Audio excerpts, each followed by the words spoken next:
हम garlic bread बनाने जा रहे हैं, तो इसके लिए मैंने 4 ब्रेड के स्लाइसेस ले लिए हैं। हाफ़ मैंने बटर ले लिया है। 12 से 15 मैंने गार्लिक ले ली है, उसको मैंने फाइनली चॉप करके रख लिया है। मोज़रेला चीज़ ले लिया है मैंने। रेड चिली फ्लेक्स ली हैं।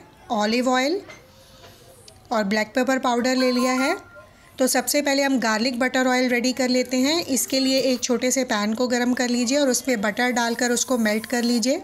साथ ही इसमें 1 बड़ा चम्मच ऑलिव ऑयल या फिर कोई भी नॉर्मल रिफाइंड ऑयल आप डाल सकते हैं।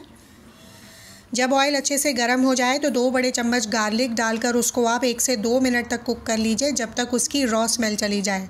बहुत ज़्यादा हमने लहसुन को ब्राउन नहीं करना है, उतना कुक करना है जिससे इसकी रॉ स्मेल चली जाए। तो अब गैस की फ्लेम को ऑफ़ कर दीजिए। ये गार्लिक बटर ऑयल हमारा रेडी हो गया है। इसमें थोड़ी सी रेड चिली फ्लेक्स डाल दीजिए और थोड़ा सा ब्लैक पेपर पाउडर डाल दीजिए।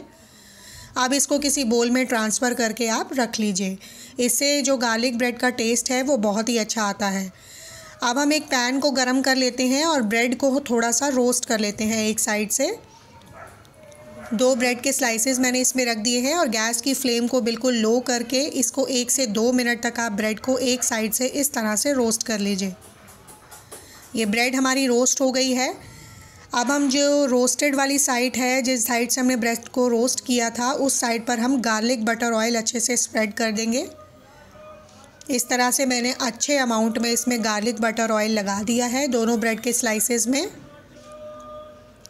गार्लिक बटर ऑयल लगाने से इसका टेस्ट जो है वो बहुत ही अच्छा आता है। ऊपर से इसमें मोज़रेला चीज़ आप ग्रेट करके डाल दीजिए।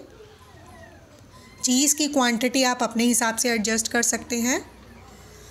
तो इस तरह से मैंने दोनों पर गार्लिक बटर ऑयल और चीज़ लगा दिया है। अब ऊपर से आप इसमें धनिया पत्ती आप डाल सकते हैं, कोरिएंडर लीव्स डाल सकते हैं। अगर कोरिएंडर लीव्स की जगह आप ऑरिगेनो भी डाल सकते हैं।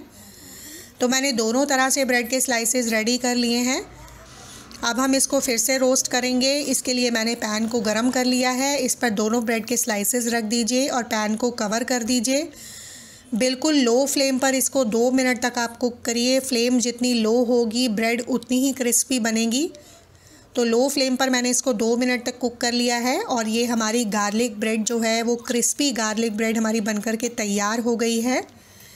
आप इसको इवनिंग टी के साथ या मॉर्निंग ब्रेकफास्ट में खा सकते हैं। ये बहुत ही ईजी और क्विक रेसिपी है और खाने में बहुत ही बढ़िया टेस्ट देती है। तो इस रेसिपी को आप ज़रूर ट्राई करिएगा। अगर आपको रेसिपी पसंद आए तो लाइक और शेयर ज़रूर करिएगा और मेरे चैनल को सब्सक्राइब करना मत भूलिएगा। वीडियोस को एंड तक देखने के लिए थैंक यू।